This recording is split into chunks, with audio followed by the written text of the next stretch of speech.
arrepende, e aí boa parte das decisões vem dizendo que nesse tipo de situação não existiria a possibilidade de arrependimento. Por quê? Note, eu compreendo. A natureza do artigo 49, e que está sendo reafirmado agora, porque a gente está falando agora de relação eletrônica, de comércio eletrônico, a natureza qual é? É a possibilitação de ambientação do consumidor com o bem de consumo. Então, um serviço aéreo, um serviço de transporte aéreo, logicamente, eu não preciso de ambientação, porque ele é intangível, e sendo intangível, eu sei como o serviço aéreo se desenvolve. E aí, as decisões vão se pautando por esse norte. Só que, senhores, aí é o que eu peço. A questão que foi levantada hoje do Amicus Curiae é ótimo, porque nós temos que ter especialistas para orientar essas pessoas que vão julgar. Renato, vamos melhorar isso aí? Vamos lá. Por quê? Senhores, são dois os motivos principais, são dois os motivos para o direito de arrependimento. Um é a possibilidade de ambientação com o bem de consumo. Dois, é porque a técnica de marketing ela pode ser tão agressiva que leva o consumidor a consumir por impulso. A autonomia da vontade, nos tempos de internet, ela está em xeque. No outro dia, um advogado de banco dizia para mim, se tiver desculpe aqui, mas ele dizia para mim, Renato, você abriu a conta corrente, você quis. Mentira! O outro plano de saúde, olha, você tem plano de saúde porque quer, senhores, o sonho de consumo do brasileiro já deixou de ser a casa própria há muito. O sonho de consumo do brasileiro é o plano de saúde. Você não quer passar a madrugada nas filas do Souza Guiar. Se você tem seu filho e ele passa mal, você gostaria de levar ele aonde? Num hospital particular. E aí você vai dizer para mim que compra, que tem plano de saúde quem quer. Isso porque eu não estou fazendo aquela segunda análise. Vocês sabem, e aí assistam SICO, S-I-C-K-O, do Michael Moore. Vocês sabem quando é que o sistema de saúde brasileiro vai funcionar? Eu digo do filme porque é muito similar ao sistema americano, porque ambos não funcionam. Sabe quando é que o sistema de saúde brasileiro vai funcionar? Nunca. Porque quem é que cuida de políticas de saúde? Políticos, que por muitas vezes são subsidiados por planos de saúde. Então isso é uma grande conspiração. E que aí eu entendo a tristeza de um projeto apresentado e o mundo caindo em cima disso por interesses externos que tentam macular uma linda obra. Renato, então quer dizer que interesses externos podem influenciar naquilo que eu vou estar julgando? Claro! Então quer dizer que as técnicas de marketing também influenciam no momento da aquisição de um bem de consumo, e por influenciar a aquisição do bem de consumo, você pode dizer que o direito de arrependimento também pode se dar numa compra de passagem aérea à distância, não pela necessidade de ambientação, mas sim pela falta de ambiência com o ambiente, aliás, com a falta de ambiência com o meio eletrônico. Claro que sim. Olha o julgado lá do Sul, interessantíssimo, condenando a indústria do tabaco. A gente, pela primeira vez, teve em segunda instância, em terceira instância, tomamos uma marretada, perdemos, mas não tem problema. Vem dizendo o quê? Qual sempre foi o argumento da indústria do tabaco? Fuma quem quer.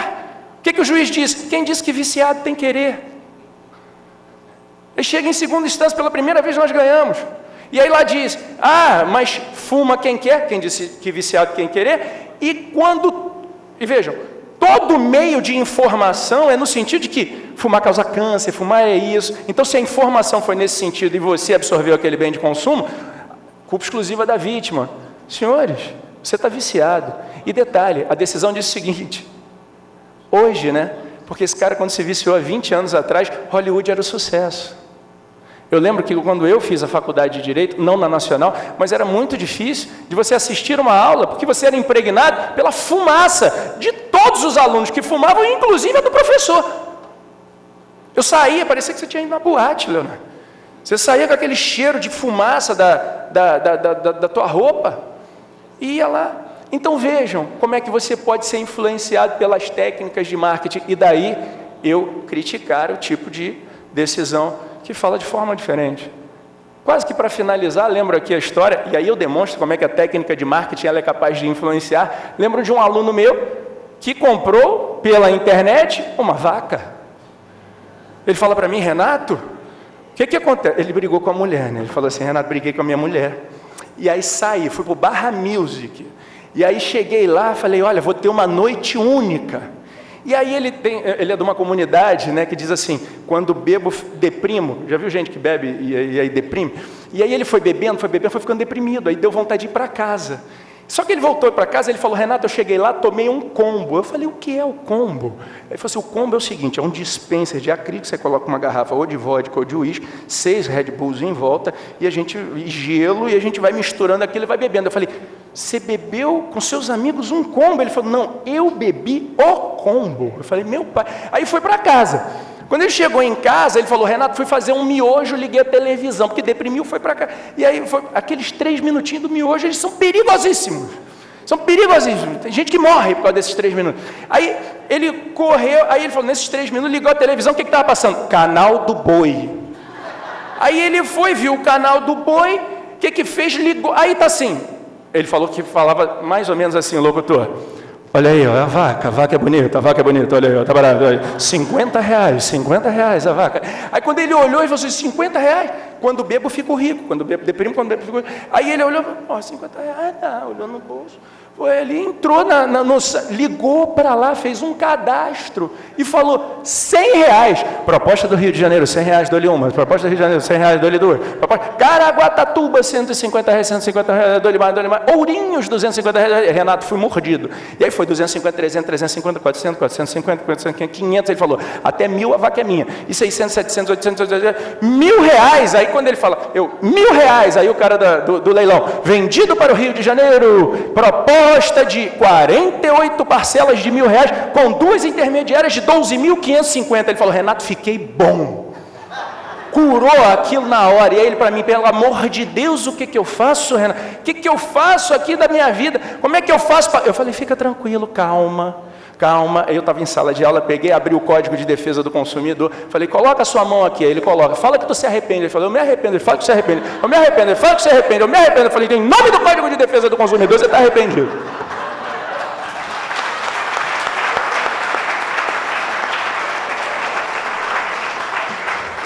O artigo 49 do Código de Defesa do Consumidor consagra justamente esse tipo de possibilidade de transação eletrônica que você faz à distância e que você tem total possibilidade de arrependimento, dada a técnica de marketing que influenciou você diretamente no momento da aquisição. Com essas palavras, encerro. Muito obrigado pela presença. Obrigada, professor Renato, principalmente pelos momentos lúdicos.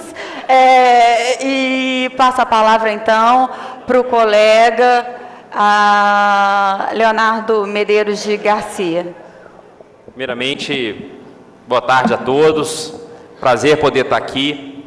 Queria agradecer o convite do Dr. Guilherme, professor Guilherme, da professora Fabiana, grande amigo Renato, que está aqui. E para mim é muito difícil agora, né? Depois dessa brilhante palestra, eu como um apaixonado, não porque eu tenho, mas porque eu adoro assistir e ver palestras que me emocionam, como a da professora Cláudia Lima Marques ontem, palestras que eu sempre aprendo, né? Eu digo que esses eventos que eu vou, seja como palestrante, seja como ouvinte, eu gosto muito porque eu tenho contato com as pessoas, mas eu sempre aprendo alguma coisa, e isso que vale.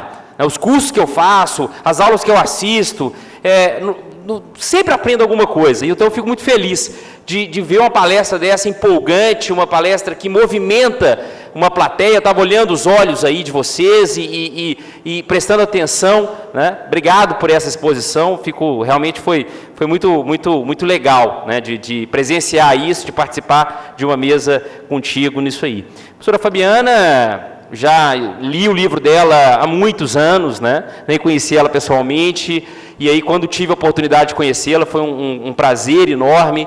O artigo 6º ali, quando fui estudar sobre a lesão, para mim, aquela teoria da imprevisão, se era ou se não era, o artigo 6º, inciso 5º, enfim, pude realmente aprender ali. E o professor Guilherme dispensa maiores comentários sobre essa temática, né? Não só como grande professor, mas a temática, né? Eu, quando fui convidado, então, pelo senador, pelo relator, na atualização lá no Senado, a primeira pessoa que nós lembramos e socorremos imediatamente, eu peguei o telefone, liguei para o Guilherme, falei, Guilherme, vem cá para o Espírito Santo, eu sou procurador do Estado do Espírito Santo, vem cá para a gente conversar sobre o comércio eletrônico, né? Então a gente foi ali mapeando mais ou menos superendividamento, comércio eletrônico e ações coletivas, vendo o que a gente poderia fazer efetivamente, né? A gente tinha um grande trabalho pela frente. Nós tínhamos 3 grandes projetos maravilhosos, né? De uma comissão de juristas, e isso eu deixei muito claro quando eu assumi essa assessoria. A primeira audiência lá com o senador, eu falei, senador, nós estamos diante de 3 grandes projetos, de 5, 6 grandes nomes da doutrina brasileira. Você tem um grande material na sua mão, é uma grande oportunidade política que você tem. Estou dizendo isso porque a primeira coisa que ele me disse, ele falou, olha, se você achar que você deve rasgar isso aqui e fazer outro, a gente vai fazer. Eu falei, longe de mim, e quem sou eu, não tenho a menor pretensão para isso. Porque foram grandes profissionais que debateram com a sociedade todo esse material. E quando eu vejo um auditório, né, e aqui lembrando do amigo Leonardo, sobre direito material, isso me encanta. Porque realmente eu tenho visto muito pouco interesse pelo direito material. E sem nenhum demérito, desembargador Walter, sobre o processo. Eu gosto do processo também, sou estudioso do processo, principalmente o processo coletivo. Mas eu confesso que eu tenho me irritado ultimamente com o processo em algumas circunstâncias. E eu não consigo entender, por exemplo, desembargador, como que o STF, ao analisar a repercussão geral, ele fala, olha, se o advogado não fizer a preliminar, o RESP não é conhecido. Mas espera aí, o STF já reconheceu que esse caso aqui, essa tese, esse fato, tem repercussão geral nesse caso. Já reconheceu. Aí o advogado vem, interpõe o RESP e não faz a preliminar. Mas não é. Quer dizer, o processo não é instrumento do direito material. Por que o STF então fala, não, tudo bem, esse fato aqui, eu já reconheci a repercussão geral dele. Vamos julgar. Mas não.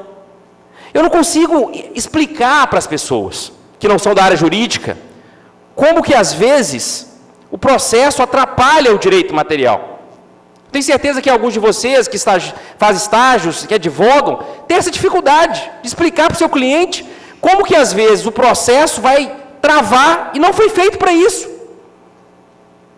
E é por isso que hoje, processo coletivo, as atualizações do processo coletivo vêm justamente nessa tendência, sobretudo da efetividade. Tem um artigo da professora do projeto, que é um artigo que eu, lá na comissão que nós formamos para acompanhar, eu intitulei ele de comida japonesa. Por quê? Porque como foi a minha experiência como comida japonesa? Foi o seguinte, estava na faculdade, nunca tinha comido, ou comido muito pouco comida japonesa. Então, para mim, aquilo era uma coisa assim, desculpa a expressão, bizarra. Como é que um negócio cru pode ser comido e pode ser gostoso? Para mim é um negócio que estava fora de cogitação. Até que por influência, na época de namorada, de amigos, que é isso? Como é que você não vai na comida japonesa, né? Todo mundo vai, e eu só pedi o frito. Não, vamos comer comida japonesa. Comecei a comer. No começo, né, aquela coisa meio diferente. Depois você vai se encantando, vai gostando, e de repente você se apaixona. E se não tomar cuidado, você quer ir todo dia, toda semana. Uma pena que é caro, né? Comida japonesa. Que dá vontade de comer todo dia. E foi assim com o artigo. Salvo engano, 90H. Sabe o que diz esse artigo, meus amigos? Que o juiz pode, de ofício, condenar o fornecedor nas ações coletivas por danos morais, por danos patrimoniais, recuperar o bem lesado, e impor medidas para inibir o fornecedor na lesão do bem coletivo, do interesse público. Primeiro momento, nas audiências públicas que foram feitas no Senado, todos os agentes econômicos, isso é um absurdo, isso ofende o princípio do processo, isso ofende o contraditório, princípio da inércia, dispositivo, você tem que provocar o juiz. O juiz tem que ser provocado. Como é que ele vai condenar o fornecedor se sequer a parte fez o pedido? E foi isso. Quando nós pegamos esse material, então, lá na comissão, falou, realmente, está estranho. Isso ofende o sistema do processo. E sabe o que nós fizemos? Nós retiramos o artigo. Porque, pense como político, que não entende do lado jurídico. Todos os fornecedores foram nas audiências públicas e bateram veementemente no artigo. É claro, eles não vão querer que o juiz tenha esse poder. E aí, o senador disse, não, vamos tirar então.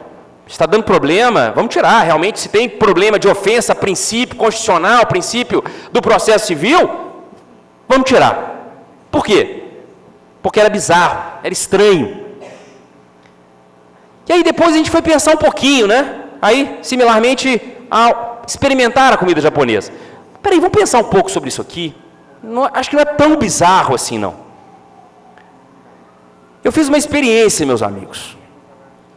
Eu abri o site abri o CPC, Código de Processo Civil, no site do Planalto.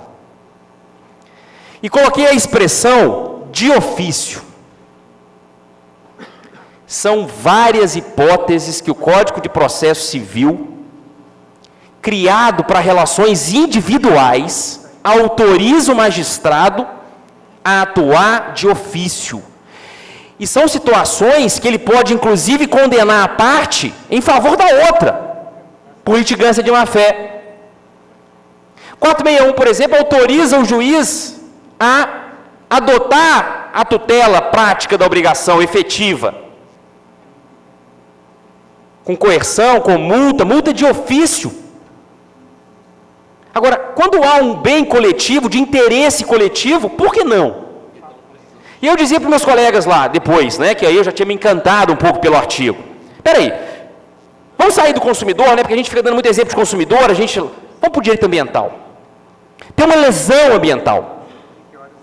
Aí o legitimado, que agora pela amplitude da coisa julgada, e corretíssimo, na verdade vai ficar prevento, propôs da ação vai ficar prevento, não pediu o dano patrimonial, não pediu o dano moral. Por que o juiz não pode? Ah, mas vai ter ofensa ao contraditório. Que contraditório? Se você já sabe que a lei vai autorizar isso ao juiz. Desculpe, você como réu, você como advogado do seu cliente, você terá que fazer a defesa nesse sentido. Porque a lei já autoriza, já dá essa previsão dessa condenação. É o mesmo entendimento para mim, que aliás esse projeto vem e diz muito bem, na minha opinião, eu respeito as opiniões contrárias, sobre a inversão do ônus da prova. Por que o juiz não pode inverter na sentença? Ah, porque ofende o contraditório. Como que ofende o contraditório se você, fornecedor, pode fazer toda e qualquer prova? Ah, só porque o juiz não te avisou antes? Espera aí, a prova é do processo, prova é do juízo. Você, como fornecedor, traga suas provas todas. Eu advoguei 2 anos para banco. 2. Foi uma experiência muito interessante. Porque, na verdade, o que os advogados fazem não está errado. O processo é um jogo. E tem hora que você não trazia determinadas provas. Por quê? Porque não te interessava trazer. Ah, o ônus é do autor, né? Se o juiz não estiver convencido do que aconteceu, cai na regra do ônus. Por quê? Porque ele não está convencido, ele não vai julgar, ele vai ter que arranjar uma solução. E a solução é, vamos olhar a regra do ônus. O ônus cabe a quem? Ah, cabe ao autor. Então eu, como réu, estou tranquilo, porque eu estou vendo que o autor não fez a prova dele. E eu muitas vezes deixo, como advogado, de instruir provas. Porque eu sei, esse ônus não vai ser meu, eu tenho que colaborar. Boa-fé objetiva, dever de cooperação no processo. Veja, o que na verdade eu estou dizendo é nada mais do que uma mudança, muitas vezes, de cultura. Nós precisamos, às vezes, refletir por uma mudança. A sociedade não aguenta mais. Não dá para a gente ter um processo tramitando 15 anos. Hoje o Bessa disse, ação civil pública de 17 anos para decidir sobre legitimidade do MP. Eu tive em São Paulo semana passada numa palestra, e aí o promotor de justiça lá de São Paulo, Roberto Senise Lisboa, disse, olha, eu peguei uma ação civil pública de 25 anos. Isso não é possível. Não é possível que o indivíduo que litigue sozinho fique 10, 15 anos na justiça. Não dá. Nós não aguentamos mais. E essa atualização veio nesse sentido. Agora, desembargador, eu concordo, você praticamente tirou uma fala minha aqui. E eu te aplaudo muito por isso, porque nada disso, do que está se fazendo, nada, não vai ser a lei que vai mudar o sistema, não é o novo Código de Processo Civil que vai mudar o que nós estamos passando, não são as atualizações do CDC que vai mudar o que nós estamos passando. Se nós não tivermos educação nesse país, educação financeira, educação para o consumo, não adianta. Não adianta. Um dos incisos que eu sugeri e o senador concordou é dever governamental, artigo 4º, vai ser inserido no projeto de comércio eletrônico. Dever governamental de incentivar a educação para o consumo. A OAB do Rio de Janeiro tem um exemplo fantástico. Os advogados saíram para poder, em determinadas comunidades, promover a questão do lixo, né? A divisão do lixo reciclado e etc. Ficaram uma semana inteira em grandes condomínios da Barra da Tijuca, ensinando, reunião de condomínio, chamando os moradores, ensinando lá os lixos que deveriam ser jogados e etc. No começo todo mundo, ok, beleza, meio ambiente, vamos lá. Depois de uma semana, tudo já tinha ido por água abaixo. Os moradores disseram, não, no começo eu até separei o lixo, mas depois não dava mais. Não dava mais. Estava trabalhoso. E ao mesmo tempo que eles foram nesses condomínios, eles foram em algumas escolas, infantis, creches, ensinar a mesma coisa. Muito bem. 6 meses depois, eles voltaram para poder falar de outra coisa, falar sobre direito do consumidor, nem me lembro o que era o exemplo. E foi interessante ele relatando, esse advogado, que ele disse, olha, quando eu fui nessa mesma escola, eu nem lembrava que tinha voltado lá, enfim, eu joguei o lixo errado. As crianças quase me trucidaram, porque eu não joguei o lixo na lixeira certa. E isso chamou a atenção dele, falou, olha, o que é ensinado, isso fica. Na verdade, nós não somos educados no Brasil para sermos conscientes. O Hector falou hoje da sociedade civil, nós não temos cultura para incentivar a mobilização a favor de um interesse coletivo, nós não temos esse perfil, nós não somos educados para isso. Nós somos educados para ser bons trabalhadores, nem mesmo empreendedor nós somos educados no Brasil. Nós temos um problema sério que é o tal do vestibular, nós precisamos passar no vestibular. E aí nós não temos nada que nos incentive a ser empreendedor, a ser um bom cidadão, a consumir de maneira consciente, a saber que o impacto ambiental sobre um determinado produto que eu vou consumir, nós não temos. Para vocês terem uma ideia, na Europa, quando saiu a notícia de que a Nike utilizava de crianças trabalho infantil para a produção de seus produtos, a Nike parou de ser vendida na Europa. Parou. Teve um baque. A Nike suou para voltar a vender de novo na Europa. E eu pergunto, aqui foi de conhecimento público que a Zara, aquela loja espanhola, utilizou de trabalho infantil, trabalho de boliviano, trabalhava lá em São Paulo 20 horas por dia em condições subhumanas. Eu pergunto, quem deixou de consumir a Zara? Pouquíssimas pessoas. Ou talvez ninguém. Por causa disso. Nós não temos essa consciência. Há 3 meses atrás, a gente teve uma grande mobilização no Brasil, fantástico. E sem querer entrar em questão partidária, o índice da nossa presidenta estava lá embaixo. Já voltou, meus amigos. Quero entrar em discussão se merece ou se não merece o índice que ela tem hoje. O fato é, nós já esquecemos. nós já esquecemos. E é essa mudança que nós precisamos, porque senão não adianta mudar. Eu tenho um professor da PUC de São Paulo, que é juiz, mas atua como desembargador em São Paulo, que ele foi no mutirão na Bahia, e ele fala, não tem condição.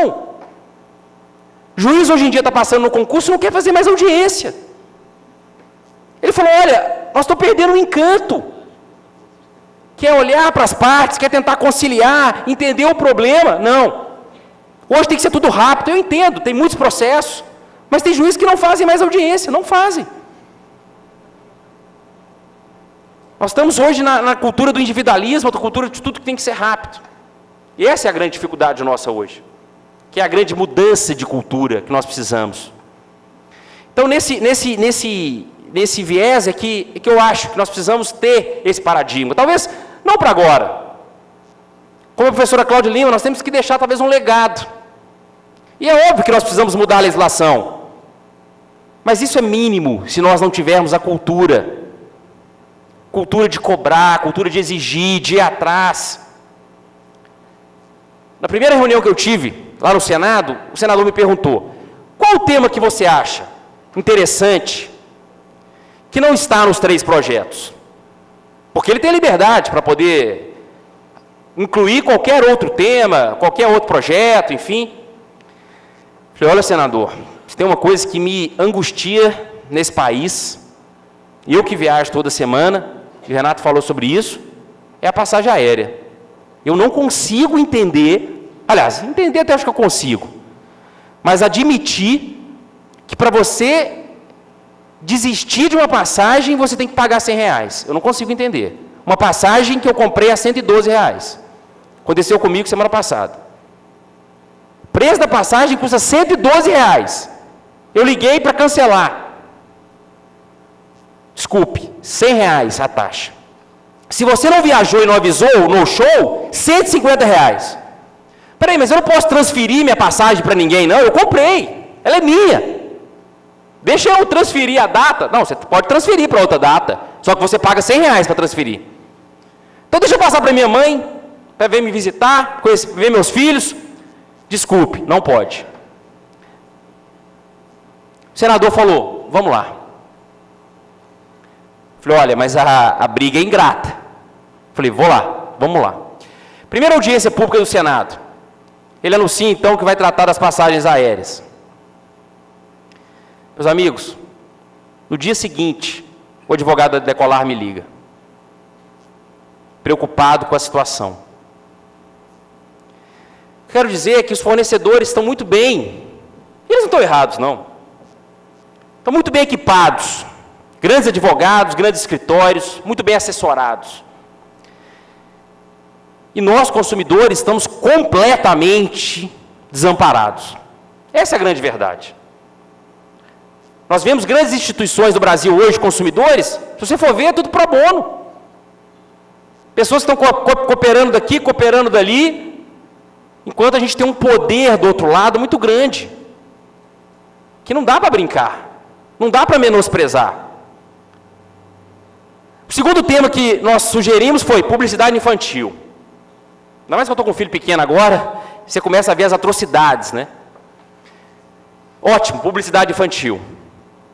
Foi quase uma guerra a audiência pública da publicidade infantil. Eles não querem.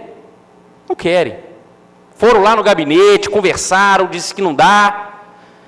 Enfim, tira a publicidade infantil dos projetos, vamos tratar ele em lei separada.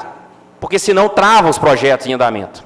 Provavelmente vai vir um PL separado da publicidade infantil no Brasil.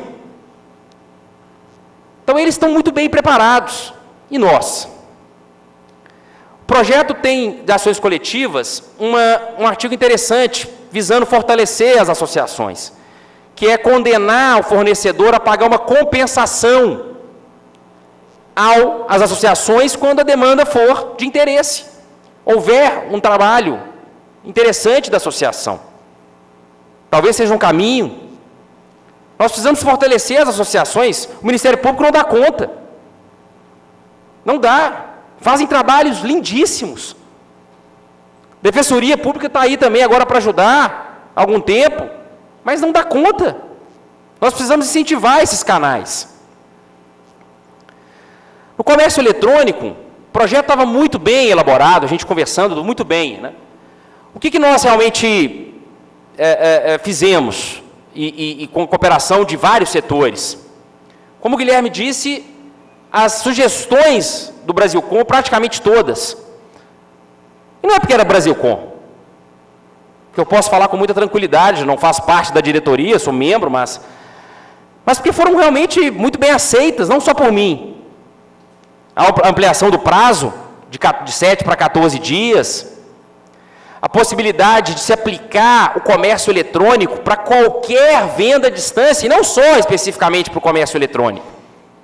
Então, essa amplitude da atuação, a amplitude do spam, talvez o spam vai ser a maior guerra que nós vamos enfrentar, né? Quando digo nós, quem defende o direito do consumidor, porque o projeto está muito bem elaborado em relação ao spam, mas eles não querem. Eles querem enviar os e-mails. Mas eu não quero receber, é um direito que eu tenho. Hoje a minha caixa postal fica imensa de e-mails. Eu tenho que ficar apagando, demorar para apagar. E às vezes apago e-mail importante. Porque é tanto e-mail, tanto e-mail. Outro dia eu mandei um e-mail para o meu professor, ele falou assim: professor, você viu o e-mail do trabalho que eu enviei? Ah, desculpa, é tanto e-mail que eu acabei deletando. Eu falei, poxa, eu não quero receber. E hoje, meus amigos, não tem como. Porque as suas informações estão hoje disseminadas. São vendidas. E aí veio o grupo econômico lá no Senado e falou o seguinte: tá bom, a gente aceita a regulamentação do spam. Tá, maravilha, já começou a conversar. Só que tem uma condição. O fornecedor, quando o consumidor autorizar um determinado consumidor, então, por exemplo, se